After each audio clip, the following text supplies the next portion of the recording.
আসসালামু আলাইকুম everyone, welcome to my another new video. আজকে আপনাদের জন্য নিয়ে আসলাম আমার খুবই প্রিয় একটি রেসিপি, সরষে ইলিশ। তার জন্য প্রথমে আমি নুন হলুদ দিয়ে মাছটাকে মেখে রাখবো, তারপরে সরিষা এবং পেঁয়াজ বাটা দিব, দিয়ে বাকি মশলাগুলো দিয়ে দিব। এখানে আছে যে হলুদ, মরিচ, জিরা গুঁড়া, ধনিয়া গুঁড়া দিয়ে লবণ, ভালো মতো এটাকে মাখবো। মেখে কয়েকটা কাঁচামরিচ দিব, দিয়ে এটা ভালো মতো মাখার পরে এখানে আমি সরিষার তেল দিয়ে দিব। তেল দেওয়ার পর ভালো করে সবগুলো মশলা সবগুলো মাছের মধ্যে একদম আষ্টে পিষ্টে জড়িয়ে মেখে নেব। তারপর আমি যে চুলার মধ্যে প্যানটা বসিয়ে নেব, নিয়ে সরিষার তেলটা দিব, দিয়ে একটু গরম হয়ে এলে আমি একে একে মাছগুলো সব ছেড়ে দেব। মাছগুলো সব দেওয়া হয়ে গেলে অল্প আছে এগুলোকে ভালো মতো একটু ভেজে নিব। এপিট ওপিট করে ভালো মতো ভেজে দিব, উপর দিয়ে বেঁচে থাকা মশলাগুলো দিয়ে দিব।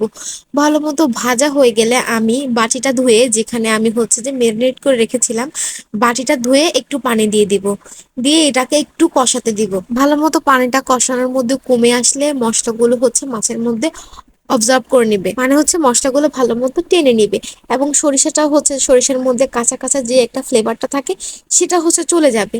এরপর এটাকে আমি একটু ভালো মতো কিছুক্ষণ কষিয়ে নেওয়ার পরে কয়েকটি গোটা মরিচ ছেড়ে দিব। ছেড়ে দেওয়ার পর এটাকে ভালো মতো ভুনা করে ফেললেই হয়ে যাবে আমার সরষে ইলিশ রেডি। অসম্ভব মজা হয়েছে খেতে, অসম্ভব মজা। ট্রাই না করলে বুঝবেন না কখনো। চেহারা দেখেই তো বুঝতে পেরেছেন কি মজা হয়েছে।